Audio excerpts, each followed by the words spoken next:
হারামি, চিটার, বাটপার, বেয়াদব, লুচ্চা কোথাকার। আপু, তুমি আমাকে এগুলো বলছো কেন? তোকে কয়বার বলেছি কোনো মেয়ের সাথে কথা বলবি না, কিন্তু তুই তারপরও ভার্সিটিতে তুই কেন ওই মেয়েটার সাথে কথা বললি? আরো হেসে হেসে। আরে আপু, ওটা তো... আয়ানের তার কথাটি শেষ করতে পারল না। নদী তার ঠোঁট দখল করে নিল। আয়ানের কোনো রিয়াকশন নেই, যেন এটা তার সাথে আগেও অনেকবার হয়েছে। 3 মিনিট নদী আয়ানকে ছেড়ে দেয়। আপু, আমি তোমাকে কয়বার বলবো এগুলো আমার ভালো লাগে না? আমি তো তোকে বলেছি অন্য কোনো মেয়ের সাথে কথা বলবি না, সেটা আমার ভালো লাগে না। আরে আপু, মেয়েটা আজকে নতুন এসেছিল ভার্সিটিতে, আর ওই মেয়েটা তো শুধু আমার কাছে একটু হেল্প চাইছিল। কি এমন হেল্প যে হেসে হেসে বলতে হবে? ও আমার কাছে পরামর্শ চেয়েছিল যে কার কাছে প্রাইভেট পড়া যায়, আর সবুজ স্যারের টাক মাথা নিয়ে আমরা হাসছিলাম। ভার্সিটিতে কি আর কোনো ছাত্র নেই হেল্প করার জন্য? কেন যে সবাই শুধু আমার জিনিসের দিকে চোখ দেয়, আমার একটুও ভালো লাগে না। তোমার জিনিস মানে? হ্যাঁ বাবু, তুমি তো আমারই জিনিস। ধুর, এসব কথা শুনতে আর ভালো লাগে না। তোমাকে আমার কথা শোনা লাগবে না, শুধু আমার ভালোবাসা নাও। মুয়া, মুয়া। আপু, এবার কিন্তু রাগ হচ্ছে আমার। ওরে আমার পিচ্চি জামাইটা বুঝি রাগ করেছে। আচ্ছা বাবু, তাহলে আমি এখন যাই, তুমি ফ্রেশ হও। আর একটা কথা, আমি যেটা বলেছি সেটা যেন মনে থাকে, কোনো মেয়ের সাথে কথা বলতে পারবি না। এটা বলে নদী আয়ানের রুম থেকে বেরিয়ে নিজের রুমে চলে যায়। এতক্ষণ তো কিছুই বুঝলেন না। চলুন গল্পটা একটু বুঝে আসি। আমাদের নায়ক নায়িকা হচ্ছে চাচাতো ভাই বোন। তাদের বাবারা একই বাড়িতে থাকে। তাদের বাবাদের একটি কনস্ট্রাকশন কোম্পানি আছে, সেটাই তারা 2 ভাই মিলে পরিচালনা করে। নদী আয়ানের থেকে 3 বছরের বড়। নদী পড়ে অনার্স ফাইনাল ইয়ারে, আর আয়ান পড়ে অনার্স প্রথম বর্ষে। নদী আয়ানকে পছন্দ করে আর আয়ানকেই বিয়ে করবে, সেটা পরিবারের সবাই জানে। মানে নদী নিজেই বলেছিল যে সে আয়ানকে ভালোবাসে আর সময় হলে সে আয়ানকে বিয়ে করবে। প্রথমে পরিবারের কেউ রাজি না থাকলেও পরে সবাই নদীর জেদের কাছে হার মানে এবং নদীর কথা সবাই মেনে নেয়। আর আজকে কি হলো সেটা তো আপনারা জানেনই। তাহলে মূল গল্পে ফেরা যাক। নদী চলে গেলে আয়ান তার ড্রেস চেঞ্জ করে খাবার খেতে আসে। খাবার টেবিলে পরিবারের সবাই ছিল। কিরে আয়ান, তোর ঠোঁটগুলো এমন লাল হয়ে আছে কেন? আসলেই তো ঠোঁট লাল হয়ে গেছে। বলতো কি করেছিস তুই? আরে মা, ঠোঁট লাল হবে কেন? আর আমি বা কি করব? আরে বাবি, আপনি ওর ঠোঁটগুলো দেখে যান। তখন নদী সিঁড়ি দিয়ে নিচে নামছিল। নদী তাদের সব কথা শুনে আয়ানের ঠোঁটের দিকে তাকায়। নদী বুঝে যায় যে আয়ানের ঠোঁটে তার লিপস্টিকের দাগই লেগে আছে। আয়ানের মা আয়ানের ঠোঁট দেখার জন্যে তার দিকে যাচ্ছিল। ঠিক তখনই নদী দৌড়ে গিয়ে আয়ানের মুখ চেপে ধরে। কি রে নদী, কি হয়েছে? তুই আয়ানের মুখ চেপে ধরেছিস কেন? আমাকে একটু ওর ঠোঁটগুলো দেখতে দে, আমার খুব টেনশন হচ্ছে। কোনো রোগ টোগ হলো নাকি? আর ছোট আম্মু কিছু হয়নি আয়ানের, তোমার ওই ঠোঁট দেখার কোনো প্রয়োজন নেই। নদী, এগুলো কেমন কথা? তুই ভাবিকে আয়নের ঠোঁটগুলো দেখতে দে, আমারও তো চিন্তা হচ্ছে। আরে মা, বললাম তো কিছু হয়নি। নদীর মা তখন নদীর কাছে গিয়ে জোর করে নদীর হাত সরিয়ে আয়ানের ঠোঁট দেখে। নদীর মা আয়ানের ঠোঁট ধরলে তার আঙ্গুলে কিছুটা লিপস্টিক লেগে যায়।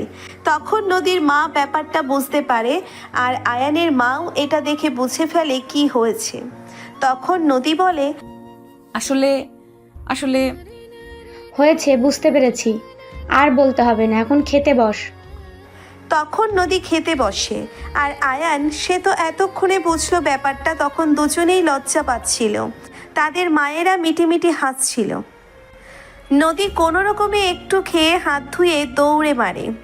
আয়ানও ধীরে ধীরে কেটে পড়ে। নদী তার ঘরে গিয়ে দরজা বন্ধ করে খাটে বসে পড়ল। লজ্জায় তার মুখ এখনো লাল হয়ে আছে। ইস, এমন কি করলাম? নিচের উপর বিরক্তিতে ছটফট করতে লাগলো সে। আয়ানের সামনে এমন একটা কাণ্ড করে ফেলাটা তার মোটেও উচিত হয়নি। যদিও আয়ানের প্রতি তার ভালোবাসা অগাধ, কিন্তু মাঝে মাঝে সে নিজেই নিজের আবেগ সামলাতে পারে না। অন্যদিকে আয়ান নিজের ঘরে গিয়ে আয়নার সামনে দাঁড়ালো। তার ঠোঁটের দিকে তাকিয়ে একটা হালকা হাসি ফুটল। নদীর এমন অধিকার ফলানোটা একদিকে যেমন তাকে বিরক্ত করে, তেমনি কোথাও না কোথাও একটা ভালো লাগাও কাজ করে। তবে প্রকাশ করতে ভয় পায়, যদি আপু আবার রেগে যায়। খাবার টেবিলে তাদের মায়েরা একে অপরের দিকে তাকিয়ে মুচকে হাসছিলেন। নদীর মা আয়ানের মাকে উদ্দেশ্য করে, দেখলেন তো ভাবি কাণ্ডটা, আমার মেয়েটা একটু বেশিই পজিটিভ। হা হা, কি আর বলবেন বলুন তো, তবে ছেলেটাও আমার কম যায় না, ভেতরে ভেতরে হয়তো খুশিই হয়েছে। আপনি কি যে বলেন না, ও এখনো ছোট, নদীর পাগলামিগুলো ঠিক বুঝতে পারে না। ছোট হলেও অনুভূতি তো আছে, তাই না? দেখবেন একদিন ঠিকই বুঝবে। রাতের খাবার শেষে সবাই নিজেদের ঘরে চলে যায়। নদীর ঘুম আসছিল না, বারবার আয়ানের মুখটা মনে পড়ছিল, আর তার বোকামির জন্য নিজের উপর রাগ হচ্ছিল। ভাবছিল কাল সকালে আয়ানের সাথে কিভাবে কথা বলবে। আয়ানও বিছানায় ছটফট করছিল। আজ দুপুরে নদীর সেই অপ্রত্যাশিত চুমুটা কিছুতেই ভুলতে পারছে না। যদিও প্রথমে খারাপ লেগেছিল, কিন্তু পরে কেন যেন একটা অন্যরকম অনুভূতি হচ্ছিল। আপুর চোখে মুখে তার জন্য যে ভালোবাসা দেখতে পায়, সেটা অস্বীকার করার উপায় নেই। পরের দিন সকালে ঘুম থেকে উঠে নদী ফ্রেশ হয়ে নিচে নামে। খাবার টেবিলে গিয়ে দেখে সবাই বসে আছে, শুধু আয়ান ছাড়া। কি রে নদী, আয়ান এখনো ওঠেনি? যা তো মা, একটু ডেকে নিয়ে আয়। নদী ধীরে ধীরে আয়ানের ঘরের দিকে যায়। দরজার কাছে গিয়ে একটু ইতস্তত করে, তারপর কড়া নাড়ে। কে? আমি নদী, মা ডাকছে, জলদি নিচে আয়। আয়ান তাড়াতাড়ি দরজা খুলে দেয়। নদীর দিকে তাকিয়ে হালকা হাসে। হ্যাঁ যাচ্ছি, তুমি যাও। নদী আয়ানের হাসির দিকে তাকিয়ে মুহূর্তের জন্য থমকে যায়। এই ছেলেটা কি আসলেই তার উপর বিরক্ত, নাকি ভেতরে অন্য কিছু চলছে? তারা দুজনে একসাথে খাবার টেবিলে আসে। পরিবেশটা একটু নীরব। গতকালের ঘটনার পর দুজনেই কেমন যেন গুটিয়ে আছে। কিরে, তোরা দুজনে চুপচাপ কেন? কোনো সমস্যা হয়েছে নাকি? আরে না না, এমনিতেই। আজ তোদের ভার্সিটি নেই? না বাবা, আজ আমাদের কোনো ক্লাস নেই। আমারও আজ তেমন কাজ নেই। তাহলে তো ভালোই, আজ দুপুরে সবাই একসাথে খাবো। খাবার শেষ হওয়ার পর নদী ভাবে আয়ানের সাথে একটু কথা বলা দরকার। গতকালের ঘটনাটার জন্য অন্তত একটা সরি বলা উচিত।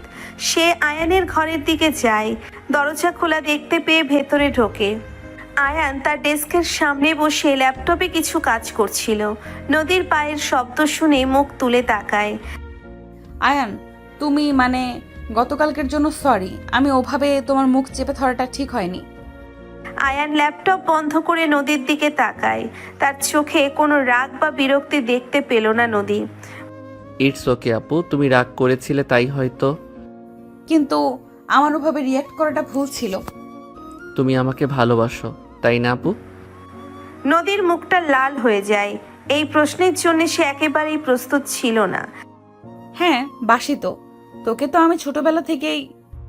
আর আমিও তোমাকে, মানে তোমাকে আমার খুব ভালো লাগে আপু। নদী অবাক হয়ে আয়ানের দিকে তাকিয়ে থাকে। এই কথাগুলো কি সে সত্যিই শুনছে? আয়ান কি তাকে ভালোবাসে? আয়ান উঠে এসে নদীর হাত ধরে। তার চোখে এক গভীর আবেগ। আমি জানি তোমার ভালোবাসাটা একটু অন্যরকম, মাঝে মাঝে আমার দম বন্ধ লাগে, কিন্তু এটাও জানি তুমি আমাকে ছাড়া থাকতে পারবে না। আর সত্যি বলতে আমিও এখন তোমাকে ছাড়া কিছু ভাবতে পারি না। নদীর চোখ দিয়ে জল গড়িয়ে পড়ে। এতদিনের চাপা কষ্ট আর অনিশ্চয়তা যেন এক মুহূর্তে দূর হয়ে গেল। তুই তুই সত্যি বলছিস? আয়ান মুচকি হেসে নদীর চোখের জল মুছে দেয়। হ্যাঁ আপু, সত্যি বলছি। তোমার ওই অধিকার ফলানো, রাগ করা সবকিছু মিলিয়েই তো তুমি আমার নদী আপু। নদী আর নিজেকে সামলাতে পারল না, ঝাঁপিয়ে পড়ে জড়িয়ে ধরল আয়ানকে। তাদের ভালোবাসার এক নতুন অধ্যায় শুরু হলো। তবে এই পথটা কতটা মসৃণ হবে সেটা সময়ই বলবে। সেদিন দুপুরে খাবার টেবিলে এক আনন্দ ঘন পরিবেশের সৃষ্টি হয়। গতকালের চাপা উত্তেজনা যেন আজ একেবারেই নেই। নদীর মা এবং আয়ানের মা নিজেদের মধ্যে খুনসুটিতে মেতেছিলেন, আর তাদের বাবারা হালকা হাসি বিনিময় করছিলেন। নদীর মনে আনন্দের ঢেউ লাগে যখন সে অনুভব করে তাদের সম্পর্কের একটি নতুন সূচনা হয়েছে। আয়ানের চোখেও সে একই রকম উজ্জ্বলতা দেখতে পায়। আচ্ছা ভাই সাহেব, আজ বিকেলে কি কোথাও বের হওয়া যায়? অনেকদিন কোথাও ঘুরতে যাওয়া হয় না। হ্যাঁ ভাবি, আমারও মনে হয় একটু ঘুরে আসা দরকার।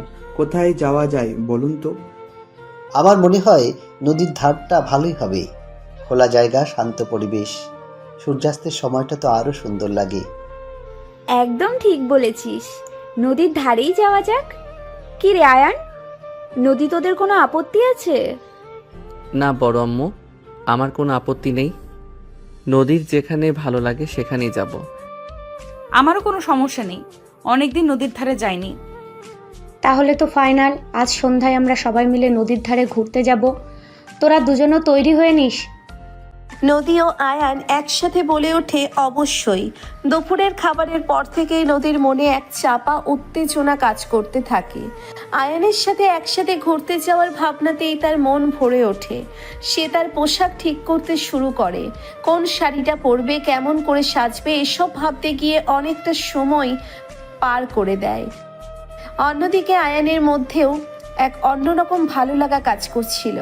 নদীর প্রতি তার অনুভূতিগুলো এখন আর শুধু ভালো লাগার মধ্যে সীমাবদ্ধ নেই।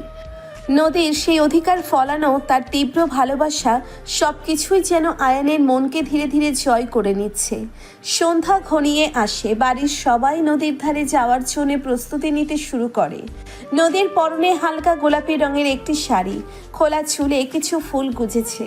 আয়ান পরেছে জিন্স আর টি শার্ট। দুজনকে পাশাপাশি দেখলে মনে হয় যেন দুটি সদ্য ফোটা ফুল। সন্ধ্যাবেলা নদীর ধারে ঘুরতে যাওয়ার জন্যে বাড়ির সবাই প্রস্তুত। আয়ান ও নদীর বাবা মা তাদের ফ্যামিলি গাড়িতে করে নিয়ে বসলেন। গাড়িতে তো আর জায়গা নেই, আমরা যাব কিভাবে? কেন, তোরা তোদের গাড়িতে করে আয়। আচ্ছা, তাহলে তোমরা এগোও, আমরা পিছনে পিছনে আসছি। আসলে ভার্সিটিতে আসা যাওয়ার জন্যে এবং নদী ও আয়ানের ব্যবহারের জন্যে তাদের একটি গাড়ি দেওয়া হয়েছে। নদীর বাবা সেই গাড়ির কথাটাই বলেছে। দুটি গাড়ি নদীর ধার অভিমুখে রওনা হয়। একটি গাড়িতে নদীর বাবা ও মা এবং আয়ানের বাবা ও মা বসেন। অন্য গাড়িটিতে থাকে নদী আর আয়ান। গাড়িতে উঠেই নদী একটি রোমান্টিক গান প্লে করে দেয়। আয়ান ড্রাইভিং সিটে বসে গাড়ি চালাচ্ছে আর নদীর গানের সুরে হালকা দুলছে। হঠাৎ নদী আয়ানের একটি হাত ধরে। আয়ান চমকে ওঠে এবং বড় বড় করে চোখ করে নদীর দিকে তাকায়। নদী আয়ানের হাতে চাপ দিয়ে বলে, আমার দিকে না তাকিয়ে সামনে তাকিয়ে গাড়ি চালা, না হলে অ্যাক্সিডেন্ট হয়ে যাবে। আয়ান একটু অপ্রস্তুত হয়, তবে নদীর কথা শুনে সঙ্গে সঙ্গে সামনের দিকে মনোযোগ দেয়। নদীর হাতের স্পর্শ তার শরীরে এক নতুন শিহরণ জাগায়। গাড়ির ভেতর মিষ্টি রোমান্টিক গানের সূক্ষ্ম আর তাদের নীরব কথোপকথন এক অন্যরকম পরিবেশ সৃষ্টি করে। নদীর হাতের স্পর্শ আয়ানের মনে এক মিষ্টি আবেশ ছড়িয়ে দেয়।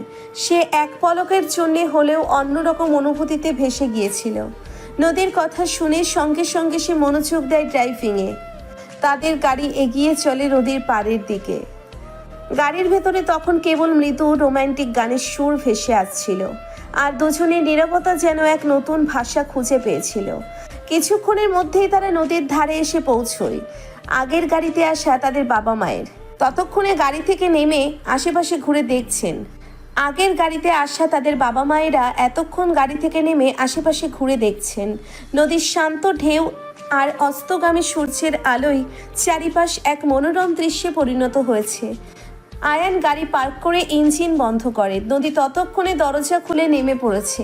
সে মুগ্ধ দৃষ্টিতে চারপাশের সৌন্দর্য দেখছিল।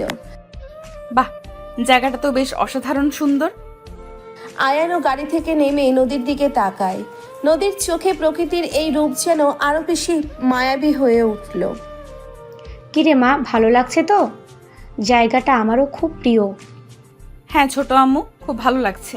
অনেক দিন পর এমন শান্ত একটা জায়গায় এলাম। সাবধানে চালালি তো? কোনো অসুবিধা হয়নি তো? না বড় আব্বু, সব ঠিক ছিল। এরপর সবাই মিলে নদীর পাড় ধরে হাঁটতে শুরু করলো। নদীর মা ও আয়ানের মা একসাথে পুরনো দিনের গল্প করছিলেন। নদী ও আয়ান কিছুটা দূরে পাশাপাশি হেঁটে যাচ্ছিল। নদীর পাড়ের নরম বাড়িতে হোঁচট খায় নদী, আর টাল সামলাতে না পেরে পড়ে যাচ্ছিল। মুহূর্তের মধ্যে আয়ান তার হাত ধরে ফেলে, নদীর কোমর জড়িয়ে ধরে তাকে সোজা করে দাঁড় করায়। নদীর ব্যথা আয়ানের বুকে। উফ, একটু হলেই পড়ে যেতাম। Thank you. সাবধানে হাঁটো আপু, আশেপাশে খেয়াল রাখো। তাদের চোখাচোখি হয়। নদীর গোলাপি শাড়ির আঁচল বাতাসের ঢেউয়ে উড়ছিল, আর আয়ানের চোখে ছিল শুধু তাদের হৃদস্পন্দন শোনা যাচ্ছিল। কিরে, তোরা ওখানে দাঁড়িয়ে কি করছিস? আয় এদিকে, সূর্যাস্তটা দেখবি না? তাদের ঘোর ভাঙে। আয়ান নদীর কোমর থেকে হাত সরিয়ে নেয়, তবে তার হাতের স্পর্শ তখনও নদীর শরীরে অনুভব হচ্ছিল। তারা দুজনে একসাথে তাদের বাবা মায়ের দিকে এগিয়ে যায়। সূর্য তখন পশ্চিম আকাশে রক্তিম আভা ছড়াচ্ছে। নদীর জলে সেই রঙের প্রতিফলন এক অপার্থিব দৃশ্যের সৃষ্টি করেছে। সবাই মিলে সেই মনোরম দৃশ্য উপভোগ করছিল। নদীর ঠান্ডা বাতাস তাদের শরীর ছুঁয়ে যাচ্ছিল, আর মনের ভেতর এক প্রশান্তির অনুভূতি জাগছিল। কিছুক্ষণ পর নদীর বাবা বলেন, চলো এবার একটু চা খাওয়া যাক, এখানে একটা ভালো চায়ের দোকান আছে। সবাই হেঁটে সেই চায়ের দোকানের দিকে যায়। নদীর আর আয়ানের মনে তখনও সেই মুহূর্তের রেশ লেগেছিল। তাদের সম্পর্কের নতুন সমীকরণে প্রকৃতিও যেন আজ এক বিশেষ ভূমিকা পালন করেছে। নদীর পাড়ে থাকা চায়ের দোকানে পৌঁছে সবাই আরাম করে বসলেন। গরম চায়ের কাপে চুমুক দিতে দিতে হালকা শীতের আমেজ যেন আরও উপভোগ্য হয়ে উঠল। নদীর মা আর আয়ানের মা নিজেদের মধ্যে বিভিন্ন গল্প জুড়ে দিলেন। তখনও হাসির রোল উঠল, তো কখনো পুরনো দিনের স্মৃতিচারণ। তাদের বাবারাও কাজের জগতে আর সামনাসামনি বিষয় নিয়ে আলোচনায় মশগুল ছিলেন। নদী আর আয়ান পাশাপাশি বসেছিল। দুজনের চোখে একে অপরের প্রতি এক নতুন মুগ্ধতা। কিছুক্ষণ আগে নদীর পাড়ে যাওয়া এবং আয়ানের তাকে ধরে তোলার সেই মুহূর্তটা তাদের দুজনকে আরও কাছে এনে দিয়েছে। যদিও তারা মুখে কিছু বলছিল না, তবুও তাদের নিরাপত্তা যেন অনেক কথা প্রকাশ করছিল। কিরে নদী, তোর শ্বশুর শাশুড়ি কেমন লাগছে? মানে? আরে বাবা, আমরা তো তোমার শ্বশুর শাশুড়ি, তাই না? নদীর মুখ লজ্জায় লাল হয়ে যায়, সে মাথা নিচু করে ফেলে। আয়ান মুচকি হেসে তার মায়ের দিকে তাকায়। তুমিও না ভাবি, মেয়েটা এখনো ছোট, এসব কথা এখন থাক। আরে না না, ছোট আর কোথায়, অনার্স ফাইনাল ইয়ারে পড়ে, আর আমাদের আয়নও তো কম যায় না।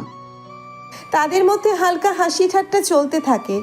নদীর বুকের ভেতর এক অজানা ভালো লাগা ঢেউ তোলে। আয়ানের পরিবারের সদস্যরাও যেন তাদের সম্পর্কটাকে স্বাভাবিকভাবে মেনে নিয়েছে, এটা ভেবে তার মন শান্তি পায়। চা খাওয়া শেষ হলে নদীর বাবা বলেন, এবার ওঠা যাক, রাত তো কম হয়নি। সবাই ধীরে ধীরে বাড়ির দিকে এগিয়ে যায়। নদীর ঠান্ডা লাগছিল, তাই আয়ান নিজের জ্যাকেট খুলে তার কাঁধে দেয়। নদীর শরীরটা যেন উষ্ণ হয়ে ওঠে সেই স্পর্শে। সে কৃতজ্ঞতার ভরে আয়ানের দিকে তাকায়। গাড়িতে ফেরার পথে নদী আনমনে গুনগুন করছিল।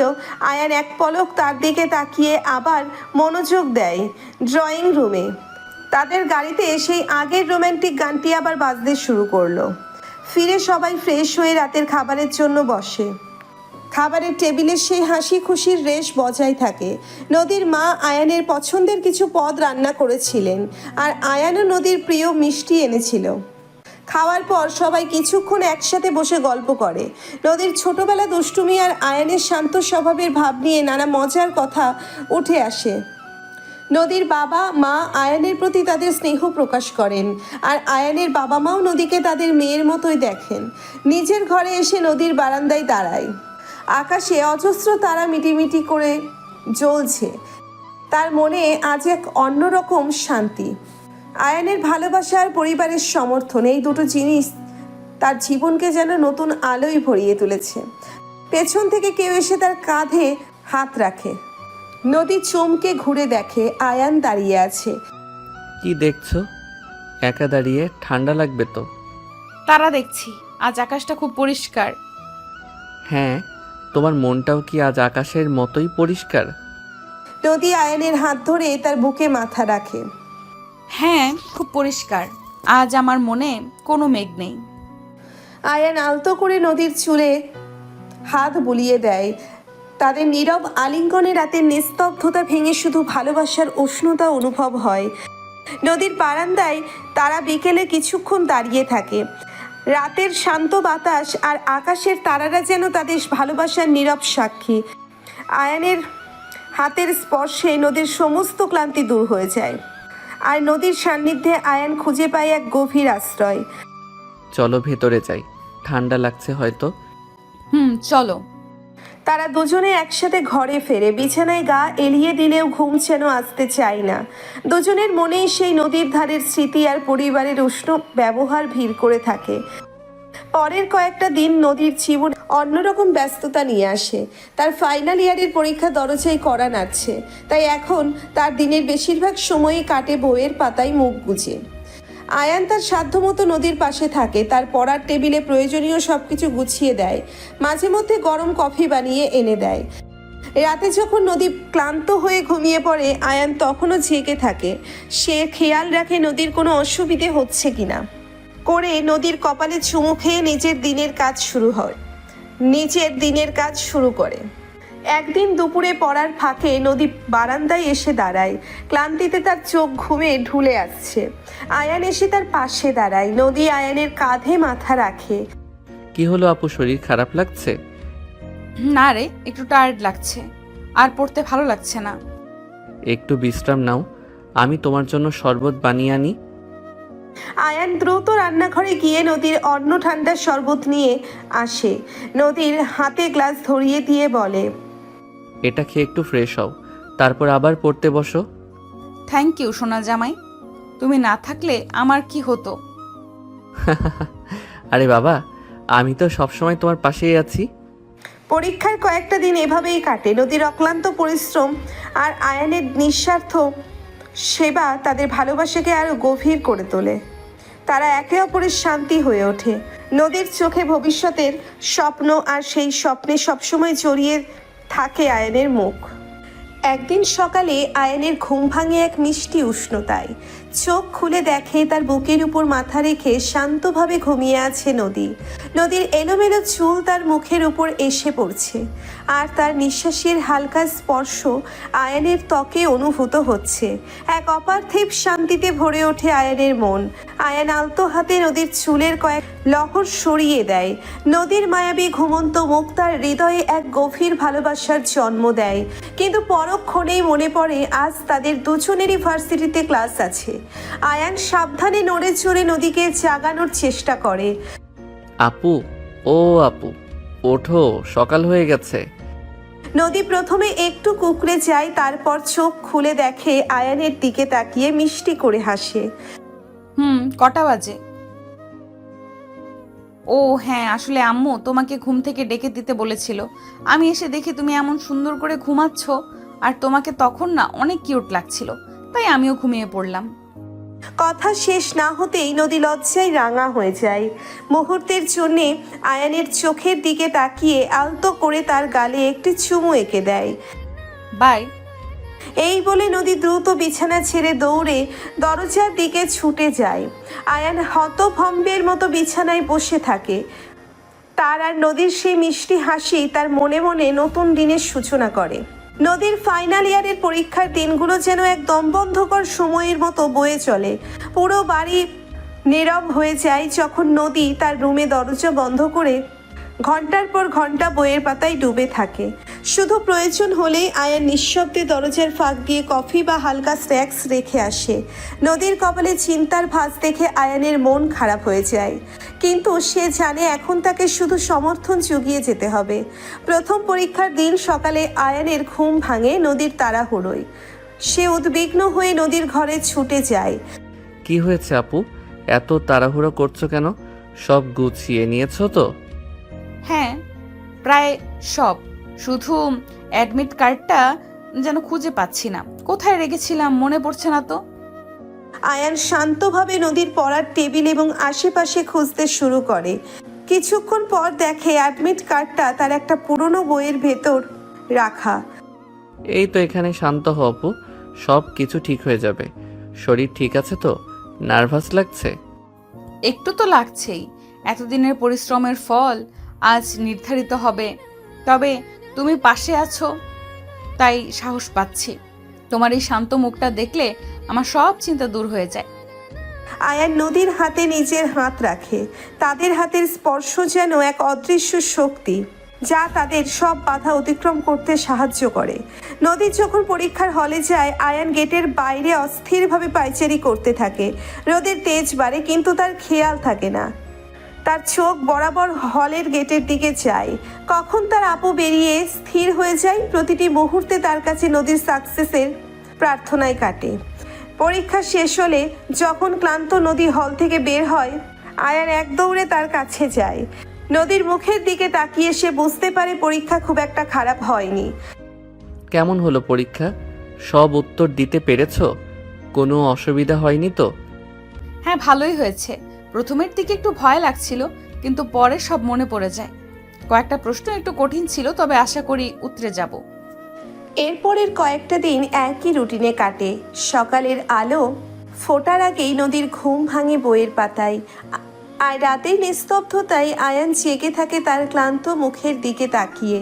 পরীক্ষার ফাঁকে যখন একটু সময় পায়, আয়ান নদীর পছন্দের খাবার নিজের হাতে রান্না করে আনে। কখনো দুজনে মিলে বাড়ির ছাদে বসে রাতের আকাশ দেখে, যেখানে অজস্র তারার মাঝে তারা খুঁজে পায় তাদের অনাগত ভবিষ্যতের স্বপ্ন। একদিন রাতে পড়ার টেবিলে ঝুঁকে থাকা নদীর পিঠে আলতো করে হাত বুলিয়ে দেয় আয়ান। নদীর চুলগুলো কপালের উপর এসে পড়ছিল। আর একটুখানি, ওই চ্যাপ্টারটা শেষ করে কিছু পুরনো প্রশ্ন দেখব। কালকের পরীক্ষাটা একটু কঠিন মনে হচ্ছে। আয়ান জানে এখন নদীর উপর কোনো চাপ দেওয়া উচিত না। সে নীরবে নদীর পাশে বসে থাকে, তার হাতে জলের বোতল এগিয়ে দেয়। যতক্ষণ না নদী বই বন্ধ করে ক্লান্ত চোখে তার দিকে তাকায়, ততক্ষণ সে অপেক্ষা করে।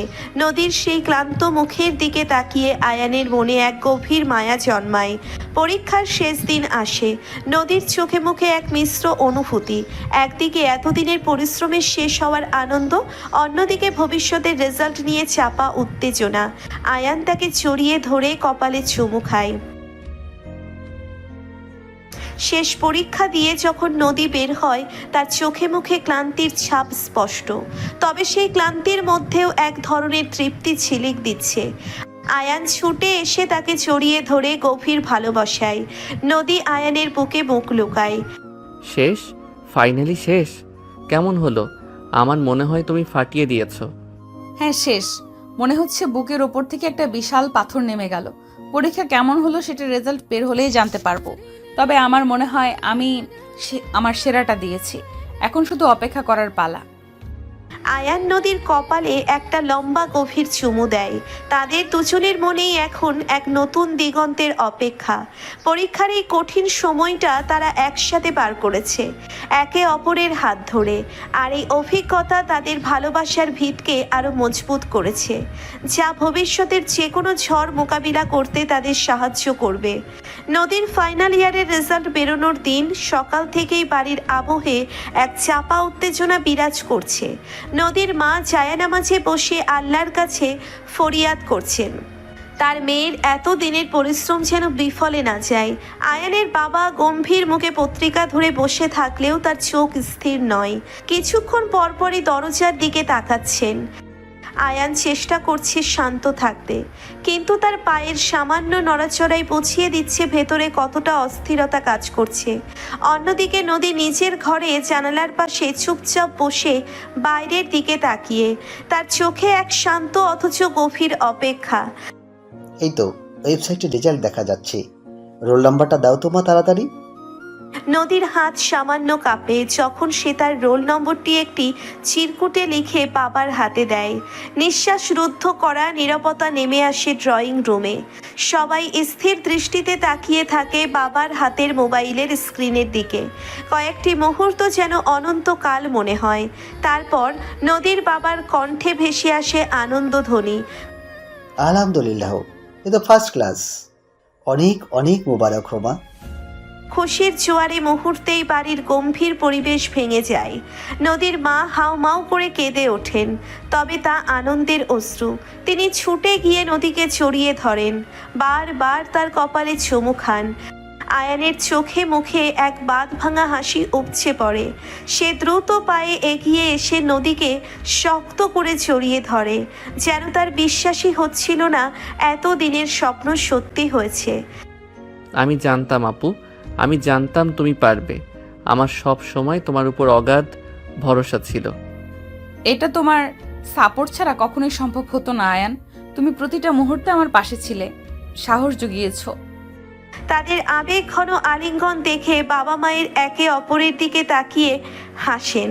তাদের চোখে চিকচিক করছে গর্বের জল। এতদিনের রাতের পর রাত জেগে পড়া দুশ্চিন্তা আর পরিশ্রম আজ সব সার্থক হয়েছে। শুধু কি ফার্স্ট ক্লাস? দেখো তো আর কিছু আছে নাকি। নদীর বাবা স্ক্রল করে দেখেন এবং আরো খুশির খবর দেন। নদী তার বিভাগে প্রথম স্থান অধিকার করেছে। এই খবরে আনন্দ আরো কয়েক গুণ বেড়ে যায়। নদী আবার আনন্দে চিৎকার করে ওঠে এবং আবেগের বশে আবারও আয়ানকে জড়িয়ে ধরে। এই মুহূর্তে সে সম্পূর্ণরূপে ভুলে যায় তাদের আশেপাশে বাড়ির অন্যান্য সদস্যরাও রয়েছে।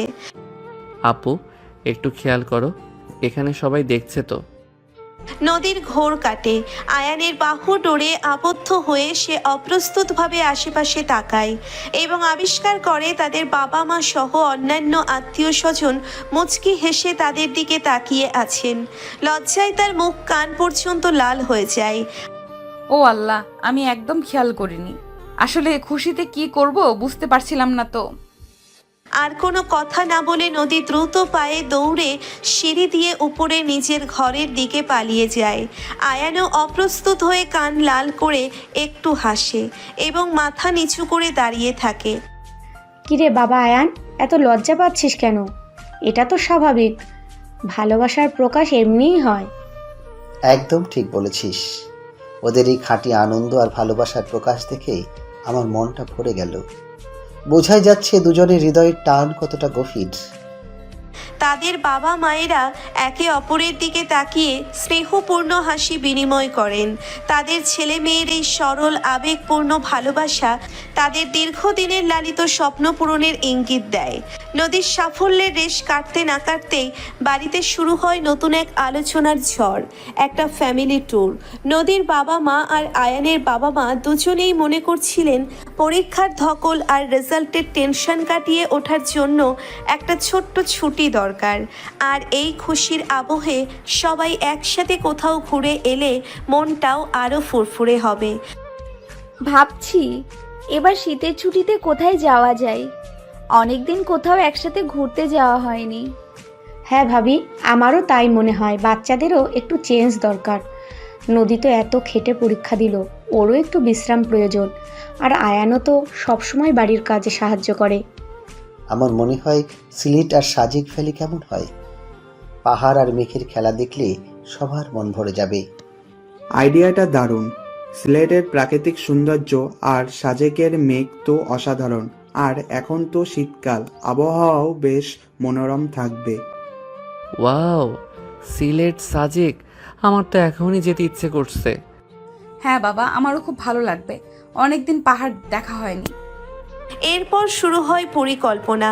কতদিনের ছুটি হবে, কোথায় থাকা হবে, কি কি দেখা হবে, এসব নিয়ে দফায় দফায় আলোচনা চলতে থাকে। নদীর মা দায়িত্ব নেন খাবারের মেনু ঠিক করার, আর আয়ানের মা খোঁজখবর নিতে শুরু করেন ভালো রিসোর্টের। নদীর বাবা আর আয়ানের বাবা মিলে বাসের টিকিট বুকিংয়ের ব্যবস্থা করেন, কারণ সবাই একসাথে গেলে বাসের জার্নিটাও বেশ আনন্দদায়ক হবে। আয়ান আর নদী এই সুযোগে নিজেদের মতো করে কিছু প্ল্যান করে নেয়। কোথায় তারা একসাথে মেঘ দেখবে, কোনো পাহাড়ের চূড়ায় হাতে হাত ধরে দিগন্তের দিকে তাকিয়ে থাকবে। তাদের মনে রোম্যান্টিক সব ভাবনা ভিড় করে। যদিও বাড়ির বড়দের সামনে তারা তাদের ঘনিষ্ঠতা খুব একটা প্রকাশ করে না, তবে এই ট্যুরটা যেন তাদের সম্পর্কের নতুন একটি অধ্যায় খুলে দেবে। নির্ধারিত দিনে সবাই ভোরে ঘুম থেকে উঠে এবং বাসস্ট্যান্ডের উদ্দেশ্যে রওনা হয়। শীতের হালকা ঠান্ডায় গরম কাপড়ের আরাম অনুভব হচ্ছিল। বাস ছাড়ার পর সবাই জানালার বাইরে তাকিয়ে প্রকৃতির মনোরম দৃশ্য উপভোগ করতে থাকে। নদী আর আয়ান পাশাপাশি সিটে বসে ফিসফিস করে কথা বলে, একে অপরের দিকে তাকিয়ে মুচকি হাসে। বাইরের সবুজ আর পাহাড়ের ক্রমশ দৃশ্যমান হওয়া তাদের মনে আরও বেশি আনন্দ যোগ করে। সিলেটে পৌঁছে তারা একটি হোটেলে ওঠে এবং ফ্রেশ হয়ে স্থানীয় কিছু ঐতিহাসিক মাজার ও নয়নাভিরাম চা বাগান ঘুরে দেখে। এরপর তাদের আসল গন্তব্য সাজেকের উদ্দেশ্যে যাত্রা শুরু হয়। পাহাড়ি পথে আঁকাবাঁকা রাস্তায় বাসের ঝাঁকুনি লাগলেও চারপাশের মেঘ আর পাহাড়ের দৃশ্য তাদের ক্লান্তি ভুলিয়ে দেয়। সাজেকে পৌঁছে তারা আগে থেকে বুকিং করা একটি সুন্দর রিসোর্টে ওঠে, যেখান থেকে মেঘ আর পাহাড়ের অসাধারণ দৃশ্য দেখা যায়। রিসোর্টের কটেজগুলো বেশ সুন্দর। প্রথম দিন বিকেলে তারা সবাই মিলে কংলাক পাহাড়ের চূড়ায় ওঠে। সেখান থেকে মেঘ আর পাহাড়ের যে অপরূপ দৃশ্য দেখা যায় তা সত্যি অবিস্মরণীয়। নদীর বাবা আর আয়ানের বাবা একটি বাঁশের তৈরি ছাউনির নিচে বসে প্রকৃতির শোভা উপভোগ করেন আর তাদের স্ত্রীরা মিলে ছবি তোলেন। নদী আর আয়ান কিছুটা দূরে একে অপরের হাত ধরে দাঁড়িয়ে থাকে। চারপাশের মেঘ তাদের ছুঁয়ে যায় আর তাদের মনের ভেতর ভালোবাসার উষ্ণ ঢেউ আছড়ে পড়ে। আয়ান নদীর কানে কানে বলে, এই জায়গাটা যেন আমাদের ভালোবাসার জন্যই অপেক্ষা করছিল, তাই না? তোমার পাশে থাকলে মনে হয় যেন মেঘের রাজ্যে হারিয়ে গেছি। তুমিও আমার পাশে থেকো সব সময়। এই মেঘ আর পাহাড়ের নীরব সাক্ষী হোক আমাদের ভালোবাসার। তারা দুজনে দূরের পাহাড়ের দিকে তাকিয়ে থাকে, যেখানে মেঘের দল অবিরাম খেলা করছে। তাদের মনে ভবিষ্যতের সুন্দর দিনের স্বপ্ন আরও গাঢ় হয়। এই ফ্যামিলি ট্যুরটা শুধু একটি ভ্রমণ নয়, এটা যেন তাদের সম্পর্কের বন্ধনকে আরও মজবুত করে তোলে। প্রকৃতির শান্ত পরিবেশে তাদের ভালোবাসার রং আরও গাঢ় হয়ে ওঠে। সাজেকের শান্ত স্নিগ্ধ পরিবেশে রাতের ঘুমটা বেশ গভীর হয়েছিল নদীর। পরের দিন সকালে তার ঘুম ভাঙে পাখির কলকাকলিতে। বিছানায় কিছুক্ষণ এপাশ ওপাশ করে সে। কেমন একটা স্নিগ্ধতা চারিদিকে। আলসেমে ভেঙে একসময় উঠে বসে নদী। প্রথমে মনে হয় আয়ান হয়তো এখনো ঘুমোচ্ছে। গতকাল পাহাড়ের অনেকটা পথ হেঁটে তারা বেশ ক্লান্ত ছিল, কিন্তু নদীর চোখ যায় পাশের খালি বিছানাটার দিকে। আয়ান নেই। নদী একটু অবাক হয়, এত সকালে কোথায় গেল সে? আলতো পায়ে হেঁটে সে রুমের দরজা খোলে। রিসোর্টের বারান্দাটা বেশ লম্বা আর সেখান থেকে মেঘে ঢাকা পাহাড়ের মনোরম দৃশ্য দেখা যায়। নদীর চোখ জুড়িয়ে যায় সেই সৌন্দর্য দেখে। হঠাৎ তার নজরে পড়ে বারান্দার একেবারে শেষ প্রান্তে রেলিং ধরে দাঁড়িয়ে আছে আয়ান। তার পিঠ নদীর দিকে ফিরানো। ভোরের হালকা আলো তার চুলে এসে পড়েছে। দেখে মনে হচ্ছে যেন কোনো গভীর চিন্তায় মগ্ন হয়ে আছে সে। নদী ধীরে ধীরে এগিয়ে যায় আয়ানের দিকে। তার পায়ের শব্দ পায় না আয়ান। একেবারে কাছে এসে নদী আলতো করে আয়ানের কাঁধে হাত রাখে। কি ব্যাপার, এত সকালে উঠে একা একা কি দেখছো সোনা? মেঘগুলো দেখছো কেমন খেলা করছে? আয়ান চমকে ওঠে, দ্রুত ঘুরে দাঁড়ায়। তার চোখে কিছুটা অন্যমনস্কতার ছাপ দেখা যায়, যা নদী তীক্ষ্ণভাবে লক্ষ্য করে। রাতের সেই হাসি খুশি ভাবটা যেন উধাও। ও, তুমি উঠে গেছো? আসলে ঘুম ভাঙার পর আর ঘুম আসতে চাইছিল না, কেমন একটা অস্থির লাগছিল ভেতরে, তাই ভাবলাম একটু হেঁটে আসি, যদি মনটা শান্ত হয়। এখানকার সকালটা দেখছো? অদ্ভুত সুন্দর, তাই না? মনে হচ্ছে মেঘের ভেলায় ভেসে বেড়াচ্ছি। নদী আয়ানের পাশে এসে দাঁড়ায়। তাদের দুজনের সামনে মেঘে ঢাকা পাহাড়ের বিশাল ক্যানভাস। ভোরের আলোয় মেঘগুলো সোনার মতো ঝলমল করছে। নদীর হাত ছুঁয়ে যায় আয়ানের হাতের পাতা। সে অনুভব করে আয়ানের হাতটা একটু ঠান্ডা। হ্যাঁ, সত্যি খুব সুন্দর। কিন্তু তুমি কি কিছু ভাবছিলে আয়ান? শুধু কি সকালে সৌন্দর্য দেখছিলে? তোমার চোখে অন্যরকম একটা ভাব দেখলাম। কি হয়েছে বলো তো আমাকে। আসলে ভাবছিলাম আমাদের ভবিষ্যৎ নিয়ে আপু। তোমার তো পড়াশোনা শেষ হলো, এতদিনের স্বপ্ন তোমার পূরণ হয়েছে। এবার কি করবে তুমি? কোনো চাকরির চেষ্টা করবে নাকি অন্য কিছু ভাবছো? আমার মনে হয় এখন তোমার নিজের পায়ে দাঁড়ানো উচিত। নদী আয়ানের হাত ধরে। তাদের দুজনের হাত এখন একে অপরের উষ্ণ স্পর্শে বাঁধা। নদীর চোখের ভাষায় উদ্বেগ ফুটে ওঠে। আমার ভবিষ্যৎ তো তুমি আয়ান। তুমি যেখানে আমার ভবিষ্যৎ সেখানেই। আমার সব স্বপ্ন তো তোমাকে ঘিরেই। চাকরির কথা আমি ভাবিনি এখনো। আমার কাছে সবচেয়ে জরুরি হলো তুমি কি চাও, তুমি কি ভাবছো। তোমার ভালো লাগাই তো আমার ভালো লাগা। তুমি যদি চাও আমি চাকরি করি, আমি নিশ্চয়ই চেষ্টা করব, কিন্তু আমার মন তো সব সময় তোমার কাছেই পড়ে থাকে। তুমি এত ভালো কেন আপু? সব সময় আমার সব চিন্তার আগে তুমি আমার খুশিটাকে দেখো। আমার মনে হয় আমি সত্যি খুব ভাগ্যবান তোমাকে আমার জীবনে পেয়ে। কিন্তু আমি চাই তুমি নিজের স্বপ্নগুলো পূরণ করো, শুধু আমার উপর নির্ভর করে থেকো না। নদী আয়ানের গালে আলতো করে হাত বোলায়, তার স্পর্শে যেন এক গভীর মমতা মিশে আছে। তুমি আমার জীবনের সবচেয়ে প্রিশাস মানুষটা আয়ান। তোমার খুশি আমার কাছে সবচেয়ে বেশি গুরুত্বপূর্ণ। আর আমার স্বপ্নগুলো তো তুমি। তোমার পাশে থেকে আমি যা করব সেটাই আমার স্বপ্ন পূরণ হবে। ভেবো না আমি শুধু তোমার উপর নির্ভর করতে চাই। আমরা তো একে অপরের পরিপূরক, তাই না? তারা কিছুক্ষণ নীরবে দাঁড়িয়ে থাকে। তাদের চারপাশে মেঘেরা ভেসে বেড়ায়, আর তাদের মনের আকাশে ভালোবাসার রং আরও গাঢ় হয়। ভোরের এই শান্ত স্নিগ্ধ পরিবেশে তাদের ভবিষ্যৎ জীবনের স্বপ্নগুলো যেন আরও স্পষ্ট হয়ে ওঠে। তাদের নীরবতাও যেন একে অপরের মনের ভাষা বুঝতে পারে। ভোরের সেই মিষ্টি কথোপকথনের পর দুজনের মন হালকা হয়ে যায়। আয়ানের দুশ্চিন্তা কিছুটা কমে, আর নদীর মনে আয়ানের ভালোবাসার গভীরতা আরও স্পষ্ট হয়। তারা একসাথে রিসোর্টে ফিরে আসে এবং অন্যদের সাথে নাস্তা করতে যোগ দেয়। নাস্তার টেবিলে গতকালকের ভ্রমণের গল্প আর আজকের কোথায় যাওয়া হবে তা নিয়ে আলোচনা চলতে থাকে। নদীর বাবা প্রস্তাব দেন আজ তারা কাছাকাছি একটা ঝর্ণা দেখতে যাবে।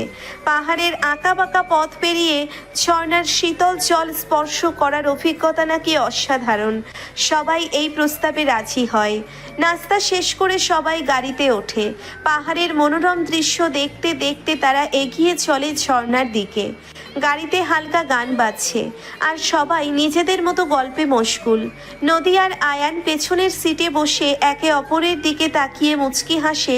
তাদের মনের ভেতরে সেই ভোরের কথোপকথন যেন এখনও তাদের মধ্যে এক মিষ্টি আবেশ সৃষ্টি করে রেখেছে। ঝর্ণার কাছে পৌঁছে গাড়ি থেকে নেমে সবাই হেঁটে এগিয়ে যায়। সরু পথ, দুপাশে ঘন সবুজ গাছপালা, পাখির কিচির মিছিল আর ঝর্ণার মৃদু কলকল ধ্বনি এক শান্তিময় পরিবেশ সৃষ্টি করে। ঝর্ণার কাছে পৌঁছে সবাই তার সৌন্দর্য দেখে মুগ্ধ হয়ে যায়। উঁচু পাহাড় থেকে দুধ সাদা জলধারা নিচে পাথরের উপর আছড়ে পড়ছে, আর সেই জলকণা বাতাসে মিশে এক শীতল পরশের সৃষ্টি করছে। নদীর বাবা আর আয়ানের বাবা একটি পাথরের উপর বসে প্রকৃতির এই মনোরম দৃশ্য উপভোগ করতে থাকেন। নদীর মা আর আয়ানের মা ঝর্ণার কাছে গিয়ে ছবি তুলতে ব্যস্ত হয়ে পড়েন। নদী আর আয়ান কিছুটা দূরে একটা বড় পাথরের পাশে দাঁড়িয়ে ঝর্ণার সৌন্দর্য দেখছিল। ঝর্ণার জলকণা তাদের মুখে এসে পড়ছিল। এক অদ্ভুত ভালো লাগা কাজ করছিল তাদের মনে। হঠাৎ পিছল পাথরের কারণে নদীর পা ফসকে যায়। সে পড়ে যাওয়ার উপক্রম হলে মুহূর্তের মধ্যে আয়ান তার হাত ধরে ফেলে, কিন্তু ভারসাম্য রাখতে না পেরে আয়ানও সামান্য টলে যায় এবং দুজনেই একে অপরের উপর হুমড়ি খেয়ে পড়ে। তাদের দুজনের শরীর একে অপরের খুব কাছে চলে আসে। নদীর নরম ঠোঁট ছুঁয়ে যায় আয়ানের ঠোঁটের কিনারা। অপ্রত্যাশিত এই স্পর্শে দুজনেই হকচকিয়ে যায়। চারপাশের ঝর্ণার কলকল ধ্বনি যেন মুহূর্তেই স্তব্ধ হয়ে যায় তাদের কাছে। নদীর চোখ বিস্ফোরিত, সে অপলক দৃষ্টিতে আয়ানের মুখের দিকে তাকিয়ে থাকে। আয়ানেরও একই অবস্থা। তাদের দুজনের হৃদস্পন্দন দ্রুত হতে শুরু করে। এই প্রথম তাদের মধ্যে এত কাছ থেকে শারীরিক স্পর্শ ঘটল, আর সেই স্পর্শ যেন এক নতুন অনুভূতির জন্ম দিল দুজনের মনেই। কিছুক্ষণ তারা সেই অবস্থাতেই থাকে, তারপর নিজেদের ভুল বুঝতে পেরে দুজনেই দ্রুত সরে আসে। নদীর মুখ লজ্জায় লাল হয়ে যায়। সে অন্যদিকে তাকিয়ে থাকে। আয়ানেরও একই অবস্থা। তার কপালে হালকা ঘামের বিন্দু দেখা যায়। তাদের বাবা মায়েরা হয়তো কিছুটা দূরে থাকায় এই ঘটনাটা লক্ষ্য করেননি। তারা তখনও ঝর্ণার সৌন্দর্য উপভোগ করছিলেন। সরি, আমার ভুল হয়েছে। না, মানে আমারও ঠিক করে দাঁড়ানো উচিত ছিল। তাদের তাদের মধ্যে এক অস্বস্তিকর নীরবতা নেমে আসে। কিছুক্ষণ আগেকার সেই রোম্যান্টিক মুহূর্তের অপ্রত্যাশিত পরিণতিতে দুজনেই যেন দিশেহারা হয়ে পড়েছে। তারা আর আগের মতো স্বাভাবিক হতে পারছে না। ঝর্ণার সৌন্দর্যও যেন তাদের কাছে ফিকে লাগতে শুরু করে। তাদের বাবা মায়েরা যখন তাদের ডাকে তখন তারা বাধ্য হয়ে অন্যদের কাছে যায়, তবে দুজনের চোখাচোখি এড়িয়ে চলে। আর তাদের মধ্যে একটা অদৃশ্য দূরত্ব তৈরি হয়ে যায়।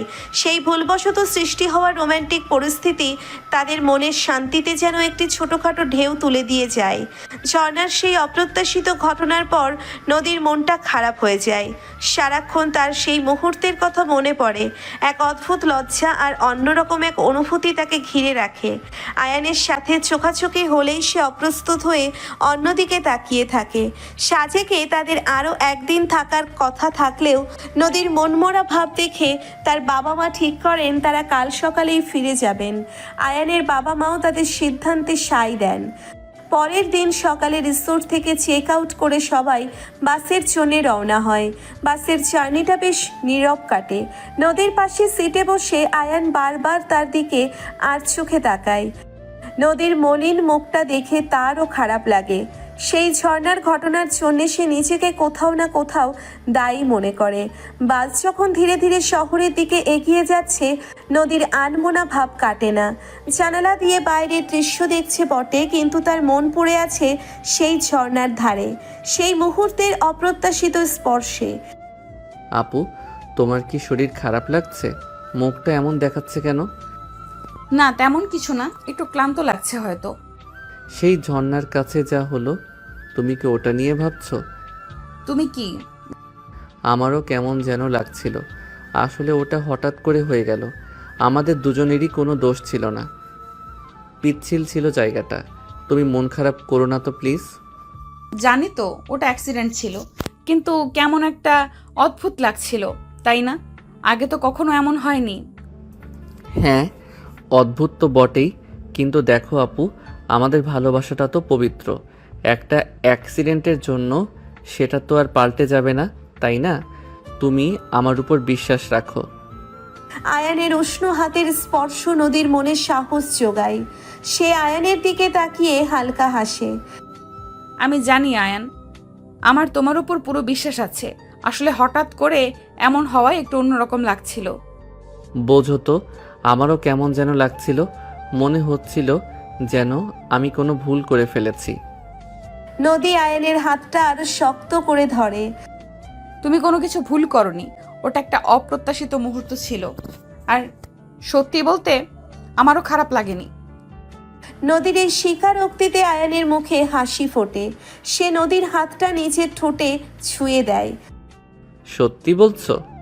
হুম। এরপর নদী আলতো করে আয়ানের হাত ধরে তার কাঁধে মাথা রাখে। বাসের ঝাঁকুনি আর বাইরের দৃশ্যের মাঝে তারা দুজনে নীরব ভালোবাসায় ডুবে থাকে। সেই অপ্রত্যাশিত মুহূর্তটা হয়তো তাদের মনে একটা নতুন সুর জাগিয়েছিল, তাদের সম্পর্কের গভীরতাকে আরও এক ধাপ এগিয়ে নিয়ে গিয়েছিল। ফিরে আসার পথে তাদের নীরবতা আর অস্বস্তির বদলে এক নতুন উষ্ণতা জায়গা করে নেয়। সাজেক থেকে ফিরে আসার পর কয়েকটা দিন বেশ শান্তিতে কাটে। সেই অপ্রত্যাশিত মুহূর্তের রেস দুজনের মনেই হালকা একটা মিষ্টি আবেশ রেখে যায়। তারা একে অপরের প্রতি আরও বেশি খেয়ালি হয়ে ওঠে। ছোট ছোট ব্যাপারেও দুজনের প্রতি গভীর মনোযোগ দেখা যায়। একদিন ছুটির সকালে নদীর ঘুম ভাঙে আয়ানের হাতের আলতো স্পর্শে। চোখ খুলে দেখে আয়ান তার পাশে বসে এক দৃষ্টিতে তার দিকে তাকিয়ে আছে। কি ব্যাপার এত সকালে? আর এভাবে কি দেখছো? ভাবছিলাম আমার আপুটা যখন ঘুমায় তখন তাকে ঠিক কতটা মায়াবী লাগে। নদী লজ্জায় মুখ লুকায়। আয়ান তার কপাল থেকে কয়েকটা এলোমেলো চুল সরিয়ে দেয়। চলো নিচে যাই, মা নাস্তা বানিয়েছেন। তারা দুজনে একসাথে নিচে নামে। খাবার টেবিলে তাদের বাবা মায়েরা আগেই এসে বসেছেন। সকালের নাস্তাটা আজ যেন আরো বেশি আন্তরিক আর আনন্দময় হয়ে ওঠে। সবাই মিলে নিজেদের পছন্দের খাবার ভাগ করে খায়, হাসি ঠাট্টা চলে। নাস্তা শেষে নদীর মা বলেন, আজ তো ছুটি, ভাবছি সবাই মিলে একটু অন্যরকম কিছু করি। হ্যাঁ, ভালো প্রস্তাব।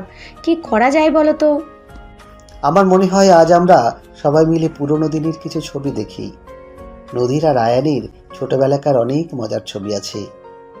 ও বাবা, তোমরা সবসময় আমার ছোটবেলার এমব্রেসিং ছবিগুলো বের করো।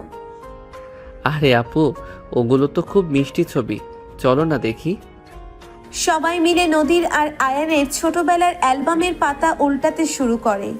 তাদের শৈশবের নানা মজার ঘটনা আর দুষ্টুমি ভরা ছবি দেখে হাসির রোল ওঠে। নদী প্রথমে কিছুটা লজ্জা পেলেও পরে সেও অন্যদের সাথে হাসিতে যোগ দেয়। আয়ান সুযোগ পেলেই নদীর দিকে তাকিয়ে মুচকি হাসে, যেন সেই ছোটবেলা থেকেই নদীর প্রতি তার এক নীরব আকর্ষণ ছিল। দুপুরের খাবারের পর নদীর মা বলেন, বিকেলে আমরা ছাদে বসে একটু গল্প গুজব করব। আর নদীর হাতের স্পেশাল চা তো থাকবেই। বিকেলবেলা বাড়ির ছাদ এক মিলন মেলায় পরিণত হয়।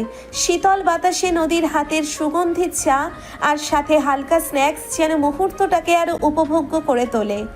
তাদের বাবা মায়েরা নিজেদের পুরনো দিনের স্মৃতিচারণ করে, আর নদী ও আয়ান চুপচাপ বসে তাদের কথা শুনে, কখনো একে অপরের দিকে তাকিয়ে হাসে। হঠাৎ আকাশ কালো করে বৃষ্টি নামে। সবাই তাড়াতাড়ি ছাদের জিনিসপত্র সরিয়ে ভেতরে চলে আসে। বৃষ্টির রিমঝিম শব্দে ঘরের ভেতরের পরিবেশটা আরো শান্ত ও রোমান্টিক হয়ে ওঠে। নদী আনমনে জানালার পাশে দাঁড়িয়ে বৃষ্টি দেখছিল। আয়ান এসে তার পাশে দাঁড়ায়। নদী আয়ানের কাঁধে মাথা রাখে।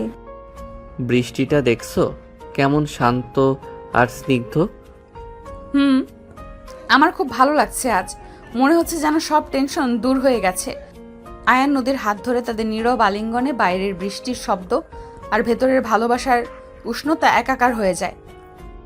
রাতের খাবারের পর সবাই একসাথে বসে টিভি দেখে। পুরনো কোনো সিনেমা চলছে আর সবাই মিলে হাসতে হাসতে দেখে। নদীর ক্লান্ত লাগলে আয়ান আলতো করে তার মাথায় হাত বুলিয়ে দেয়। ঘুমোতে যাওয়ার আগে আয়ান নদীর ঘরে আসে। শুভরাত্রি আপু। শুভরাত্রি সোনা। আজ একটা খুব সুন্দর দিন কাটালাম, তাই না? হ্যাঁ, খুব সুন্দর। এমন দিনগুলো যেন সব সময় ফিরে আসে। আলো নিভে যায় আর তাদের ভালোবাসার নীরব সাক্ষী থাকে রাতের নিস্তব্ধতা। একটি সাধারণ ছুটির দিনও তাদের সম্পর্কের গভীরতাকে আরও এক নতুন মাত্রা দিয়ে যায়।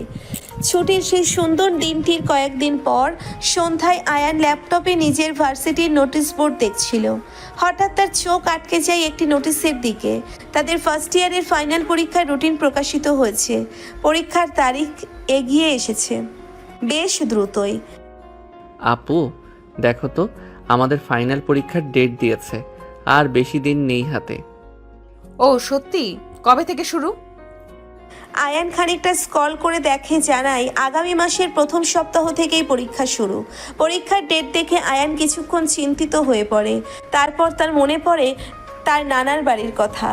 অনেকদিন যাওয়া হয়নি সেখানে, আর পরীক্ষার আগে একটু ফ্রেশ হয়ে এলে হয়তো ভালোই হবে। আপু, আমার একটা কথা ছিল। ও বলো, কি বলবে? ভাবছিলাম পরীক্ষার আগে যদি আমি একবার নানার বাড়ি থেকে ঘুরে আসি। অনেক দিন যাওয়া হয়নি। নানু আর মামারাও খুব মিস করছেন। একটু ঘুরে এলে মনটাও ফ্রেশ লাগবে, পরীক্ষার প্রস্তুতি নিতেও সুবিধা হবে। আয়ানের প্রস্তাব শুনে নদীর মুখটা প্রথমে একটু মলিন হয়ে যায়। আর আয়ানের প্রতি তার অতিরিক্ত ভালোবাসার কারণে সে চায় না আয়ান চোখের আড়াল হোক, বিশেষ করে এখন যখন তাদের সম্পর্কটা এত সুন্দর একটা মোড় নিয়েছে। হ্যাঁ বাবা, তোমার নানার বাড়ি থেকে ঘুরে আসাটাই ভালো হবে। মনটা একটু বদলাবে। কবে যেতে চাস? আমারও কোনো আপত্তি নেই, বরং ভালোই লাগবে। তোমার নানু ও মামারা খুশি হবেন। তাহলে টিকিট বুকিংয়ের ব্যবস্থা করি। কতদিনের জন্য যেতে চাও তুমি? দিন 5 জন্যে ভাবছিলাম। পরীক্ষার সপ্তাহখানেক আগে ফিরে আসব। পরিবারের সবাই আয়ানের এই প্ল্যানে রাজি হয়। নদীর মুখের দিকে তাকিয়ে তারা বুঝতে পারে হয়তো সে খুব একটা খুশি হয়নি, কিন্তু আয়ানের আগ্রহের কাছে সেও হার মানে। হ্যাঁ যাও, ঘুরে এসো, মন ফ্রেশ করে পরীক্ষা দিও। আয়ান নদীর মনের ভেতরের চাপা কষ্টটা বুঝতে পারে। সে নদীর হাত ধরে। তুমি রাগ করছো আপু? আমি না গেলে তুমি কি খুব খারাপ বোধ করবে? খারাপ তো লাগবেই, তুমি তো জানো। কিন্তু তোমার যদি যেতে ইচ্ছে করে তাহলে যাও। আমার ভালো লাগা না লাগার চেয়ে তোমার খুশিটা তো বেশি জরুরি। শুধু সাবধানে যেও আর তাড়াতাড়ি ফিরে এসো, আমার খুব চিন্তা হবে তোমার জন্য। তুমি একদম ভেবো না, আমি ঠিক সময় ফিরে আসব আর গিয়ে তোমাকে রোজ ফোন করব। তুমি বরং আমার পরীক্ষার জন্য দোয়া করো। নদীর মন খারাপ থাকলেও সে আয়ানের ইচ্ছেকে সম্মান জানায়, তবে ভেতর থেকে একটা চাপা অস্থিরতা তাকে কুড়ে কুড়ে খায়। আয়ানের চোখের আড়াল হওয়াটা যেন তার কাছে একটি দীর্ঘ বিরহের মতো মনে হয়। বিদায় জানানোর সময় নদীর চোখ ছলছল করছিল, যদিও সে মুখে হাসি ধরে রাখার চেষ্টা করছিল, আর ভেতরের কষ্টটা আয়ানের নজর এড়ায়নি। আয়ান বারবার তাকে তাড়াতাড়ি ফিরে আসার আশ্বাস দেয়, কিন্তু নদীর মন কিছুতেই শান্ত হয় না। বাস যতক্ষণ পর্যন্ত তাদের চোখের আড়াল না হয়, নদী দরজার কাছে দাঁড়িয়ে থাকে এক দৃষ্টিতে। আয়ান চলে যাওয়ার পর বাড়িটা যেন হঠাৎ করেই ফাঁকা হয়ে যায় নদীর কাছে। আগে যখন আয়ান ভার্সিটিতে থাকতো তখনও সে জানতো দিনের শেষে আয়ান বাড়ি থাকবে, কিন্তু এবার যেন একটা লম্বা সময়ের অপেক্ষা তার দরজায় কড়া নাড়ছে। নদীর মন খারাপ থাকে সারাক্ষণ, সে ঠিকমতো খায় না, কারোর সাথে তেমন কথা বলে না। তার মন পড়ে থাকে সেই দূরে, যেখানে আয়ান এখন তার নানার বাড়িতে। রাতের বেলা বারান্দায় দাঁড়িয়ে আকাশের দিকে তাকিয়ে থাকে, যেন ওই তারাদের মাঝেই সে আয়ানের মুখটা গুজে ফেরে। নদীর মা নদীর ধারে আসে। কি রে মা, তুই এখনো জেগে? এত রাত হয়েছে, ঘুমোতে যা। ঘুম আসছে না মা, আয়ানের কথা মনে হচ্ছে খুব। আমি বুঝতে পারছি তোর কষ্ট হচ্ছে, কিন্তু দেখিস কয়েকটা দিনের তো ব্যাপার, ও ঠিক ফিরে আসবে। তুই বরং ওর জন্য দোয়া কর যেন ওর পরীক্ষাও ভালো হয় আর ও নিরাপদে থাকে। মায়ের কথাই যদি কিছুটা শান্ত হয় বটে, কিন্তু তার মনের অস্থিরতা সহজে কাটে না। সে সারাদিন আনমনে ঘুরে বেড়ায়। আয়ানের স্মৃতিগুলো যেন তার চারপাশে ভন ভন করে। তাদের একসাথে কাটানো সুন্দর মুহূর্তগুলো তার মনে ভিড় করে আসে, আর প্রতিবারই তার মন খারাপ হয় এই ভেবে যে এখন আয়ান তার পাশে নেই। আয়ানের ফোন আসে রোজ, নদীর সাথে লম্বা সময় ধরে কথা বলে সে। নানার বাড়ির গল্প করে, সেখানকার প্রকৃতির বর্ণনা দেয়, নদীর পরীক্ষার প্রস্তুতির খবর নেয়, তাকে সাহস যোগায়। কিন্তু শুধু ফোনের আওয়াজ যেন নদীর শূন্যতা পূরণ করতে পারে না। আয়ানের স্পর্শ আর মুখের হাসি, তার দুষ্টুমি ভরা চাহনি সব কিছু খুব মিস করে। একদিন রাতে ফোনে কথা বলার সময় নদীর গলা ধরে আসে। কি হয়েছে আপু, কাঁদছো নাকি? তোমাকে খুব মিস করছি আয়ান, মনে হচ্ছে যেন অনেক দিন হয়ে গেছে তোমাকে দেখি না। আমিও তোমাকে খুব মিস করছি নদী, বিশ্বাস করো এখানে এক মুহূর্তও ভালো লাগছে না তোমাকে ছাড়া। দিন গুনছি কখন বাড়ি ফিরবো। তুমি শুধু একটু ধৈর্য ধরো আর মন খারাপ করো না প্লিজ। তোমার মন খারাপ হলে আমারও ভালো লাগে না। আয়ানের কথাই নদীর মন কিছুটা হালকা হয়। সে বুঝতে পারে শুধু সে একা নয়, ওপাশে আয়ানের মনও তার জন্য ব্যাকুল। এই বিরহ যেন তাদের ভালোবাসাকে আরো গভীর করে তোলে। তারা দুজনেই একে অপরের গুরুত্ব আরো ভালোভাবে অনুভব করতে পারে সেই কটা দিনে। আয়ানের ফোনের অপেক্ষায় আর আয়ানের দিন কাটে নদীর কাছে ফিরে যাওয়ার অপেক্ষায়। অপেক্ষার প্রহর শেষ হয়। সেদিন সন্ধ্যায় নদীর দরজার কড়া নাড়ার শব্দ শুনে তার বুকের ভিতরটা ধুক করে ওঠে। সে ছুটে গিয়ে দরজা খোলে এবং দেখে দরজার ওপাশে দাঁড়িয়ে আছে আয়ান। তার মুখে ক্লান্তির ছাপ, তবুও সেই চেনা মিষ্টি হাসিটা অমলিন। আয়ানকে দেখা মাত্রই নদীর সব কষ্ট, সব অভিমান যেন এক মুহূর্তেই জল হয়ে যায়। সে কোনো কথা না বলে ঝাঁপিয়ে পড়ে আয়ানের বুকে এবং হাউমাউ করে কেঁদে দেয়। এতদিন ধরে বুকের ভেতর চেপে রাখা বিরহের কান্না যেন আজ বাঁধ ভাঙা বন্যার মতো নেমে আসে। আয়ান আলতো হাতে নদীকে জড়িয়ে ধরে, তার চুলে বিলি কেটে দেয়, কপালে স্নেহাশিস এঁকে দেয়। এই তো আমি এসে গেছি আপু, আর কাঁদিস না লক্ষ্মীটি। আমারও তোমাকে ছাড়া একটা দিনও ভালো লাগেনি। দেখো আমি ঠিক ফিরে এসেছি। নদী তখনও আয়ানের বুকে মুখ গুজে কাঁদছে। তার ভেজা শ্বাস আয়ানের জামা ভিজিয়ে দিচ্ছে। আয়ান নীরবে তাকে সান্ত্বনা দেয়, তার পিঠে হাত বুলিয়ে দেয়। কিছুক্ষণ পর নদীর কান্না কিছুটা থামে, যেন আবার ছেড়ে দিলেই সে হারিয়ে যাবে। নদী আয়ানের বুক থেকে মুখ তুলে ভেজা চোখে বলে, আর কখনো যেও না আমাকে ছেড়ে আয়ান, তোমাকে ছাড়া আমার খুব কষ্ট হয়। আর যাব না আপু, আমার পরীক্ষাও তো প্রায় চলে এসেছে, এখন তো এখানেই থাকতে হবে। আয়ানের ফিরে আসার আনন্দে নদীর মন ভরে ওঠে, কিন্তু সেই দূরে থাকার কষ্টের স্মৃতি তখনও তার মনকে কিছুটা অস্থির করে রাখে। কিছুক্ষণ পর নদী আয়ানের হাত ধরে তাদের বাবার কাছে যায়। বাবা, আমার একটা কথা ছিল তোমার কাছে। হ্যাঁ মা, বলো কি বলবে। বাবা, আমি আর চাই না আয়ানের থেকে দূরে থাকতে। আমার মনে হয় আমরা আজকেই বিয়ে করতে চাই। নদীর কথা শুনে তার বাবা প্রথমে কিছুটা অবাক হন। তিনি নদীর ব্যাকুলতা বুঝতে পারেন, কিন্তু বাস্তবতার কথাও তাকে ভাবতে হয়। মা, আমি বুঝতে পারছি তুই আয়ানকে কতটা ভালোবাসিস, আর ওকে ছাড়া থাকতে তোর কষ্ট হয়। কিন্তু একটু ধৈর্য ধর, সামনে আয়ানের পরীক্ষা। এই সময় বিয়ের ঝামেলায় জড়িয়ে পড়লে ওর পড়াশোনায় মন বসানো কঠিন হবে। আমার বিশ্বাস ও ভালো রেজাল্ট করবে।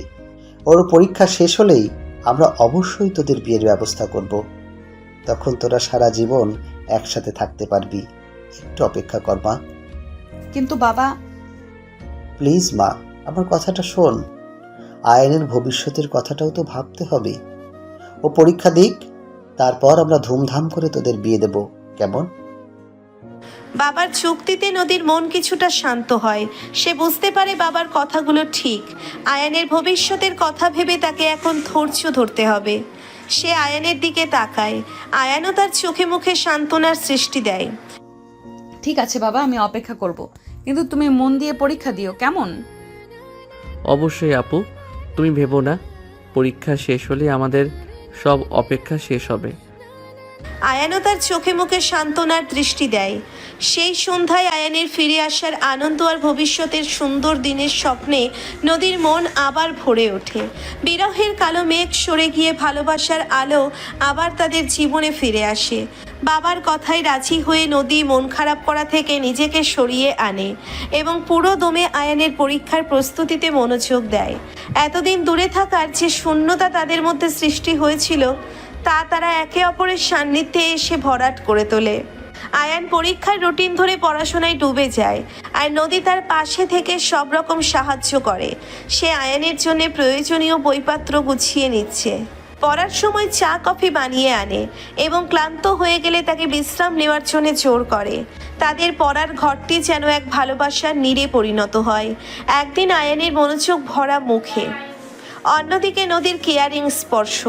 মাঝে মধ্যে কঠিন কোনো টপিক বুঝতে অসুবিধে হলে নদী ধৈর্য ধরে আয়ানকে বুঝিয়ে দেয়। তাদের বোঝাপড়াটা এতটাই ভালো যে কঠিন বিষয়গুলো সহজে আয়ত্ত করতে পারে সে।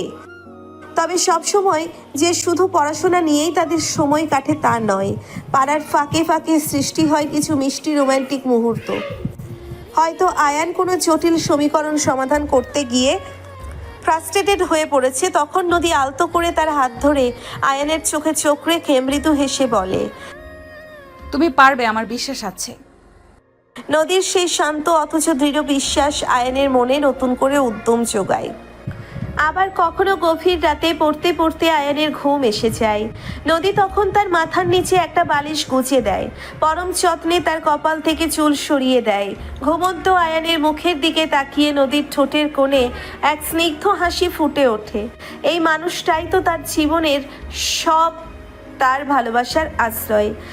একদিন বিকেলে পড়ার টেবিলে ঝুঁকে থাকা আয়ানের ঘাড়টা ব্যথা করছিল। নদী উঠে এসে তার ঘাড়ে আলতো হাতে মালিশ করে দিতে শুরু করে। আয়ান চোখ বন্ধ করে সেই আরামদায়ক স্পর্শ অনুভব করে। তোমার হাতের জাদু আছে আপু, নিমিষেই সব ব্যথা উধাও। শুধু হাতের জাদু নয়, ভালোবাসার ছোঁয়াও আছে। তাদের নীরব ভালোবাসার প্রকাশ ঘটে চোখের ইশারায়। আলতো স্পর্শে পরীক্ষার চাপের মধ্যেও তারা একে অপরের জন্যে সময় বের করে নেয়। কখনো ছাদে বসে রাতের আকাশ দেখে, হাতে হাত রেখে ভবিষ্যতের স্বপ্ন বনে, কখনো বারান্দায় বসে হালকা বৃষ্টির ছোঁয়া নেয়, আর তাদের মনে ভালোবাসার সুর গুঞ্জরিত হয়। পরীক্ষার কয়েকদিন আগে নদী আয়ানের জন্য তার পছন্দের কিছু খাবার রান্না করে আনে। আয়ানের মুগ্ধ হয়ে নদীর হাতের রান্না খায় আর বলে, পরীক্ষার আগে এটা যেন আমার জন্য বুস্টার ডোজ। শুধু পরীক্ষার আগে কেন, আমি তো সবসময় তোমার জন্য ভালো কিছু করার চেষ্টা করি। এভাবেই ভালোবাসার পরশে আয়ানের পরীক্ষার প্রস্তুতি এগিয়ে চলে।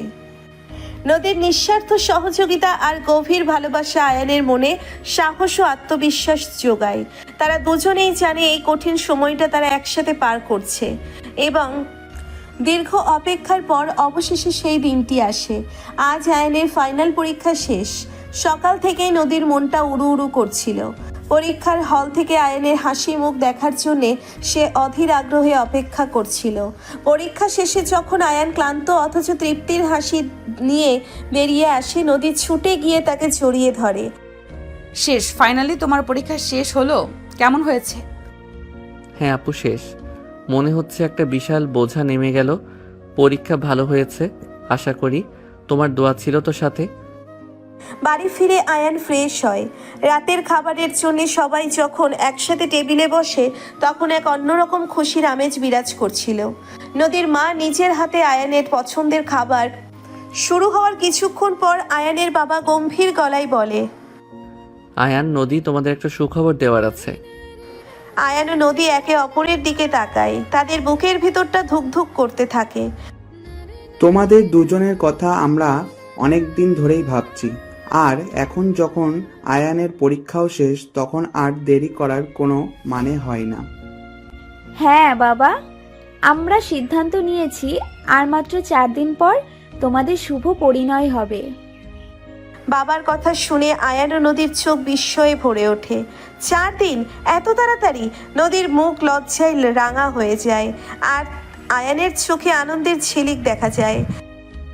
সত্যি বাবা, তোমরা সিরিয়াস? হ্যাঁ বাবা, আমরা শুভ কাজ আর ফেলে রাখতে চাই না। তোমরা দুজনে রাজি তো? আমার তো কোনো আপত্তি নেই, যদি নদীরও না থাকে। আমারও কোনো আপত্তি নেই। মুহূর্তের মধ্যে খাবার টেবিলের আনন্দ আরো কয়েক গুণ বেড়ে যায়।